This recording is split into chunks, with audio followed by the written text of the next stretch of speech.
The FAA is under new pressure to look at the size and safety of airplane seats. Airlines have been shrinking seats for years. It's not your imagination. And that led Congress to order the FAA back in 2018 to set new standards and test those standards to make sure that passengers could get up and get out to evacuate in 90 seconds or less. That testing widely criticized, and now Congress is demanding a total do-over.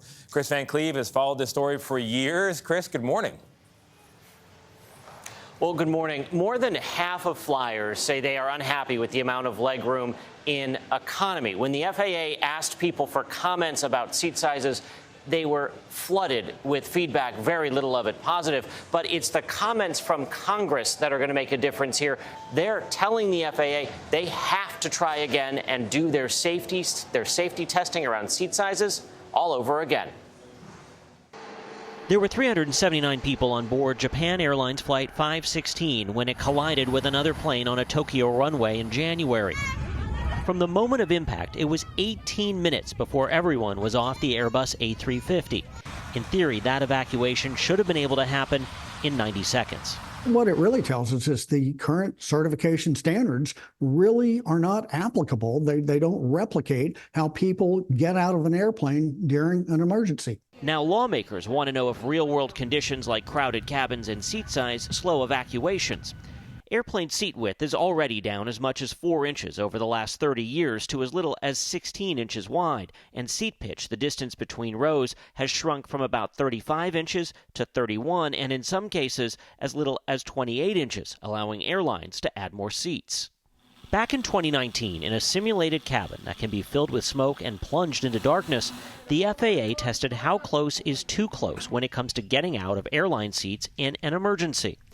The volunteer passengers in the simulated evacuations had to deal with varying seat sizes, but they did not have to contend with real-life obstacles like smoke, the dark, or even luggage. And they were in groups of 60, nowhere near a full plane load. At the time, the FAA explained, "We're going to try to minimize the variables to the ones that are important for this particular test." The agency found seat size and spacing did not adversely affect the success of emergency evacuations. But because all the participants were able-bodied adults under 60, then FAA Administrator Steve Dixon acknowledged the results are useful but not necessarily definitive. When you saw how they did this testing the first time, what went through your mind? I was incredulous. Is this really what they did? I thought it was a joke. Congress has now given the FAA 1 year to redo that testing. Senator Tammy Duckworth, who lost both legs while serving in Iraq, authored legislation requiring, this time, the FAA factor in how real-life conditions, including children, seniors, and the disabled, as well as the presence of carry-on bags, impacts evacuation times. How confident are you that you could get out of the airplane in 90 seconds if you had to? Oh, not at all confident. Not at all confident. I often fly where I'm not wearing both my artificial legs. And it's an open question if that 90 seconds is even realistic anymore. I don't think it's realistic anymore. Conduct a real test, and let's see what the realistic standard is.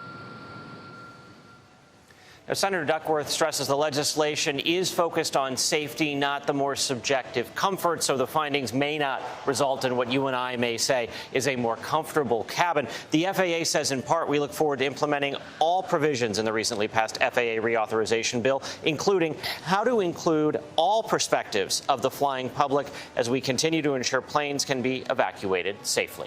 Tony? Chris, I do care about safety, but comfort matters too. There are people out there, according to that survey, who are comfortable with the current seat situation? They may be very small people. I don't know who those 44% of Americans are. That's right. They're known as toddlers. Yeah. That's right. Chris, thank you very much. That's right. Appreciate it.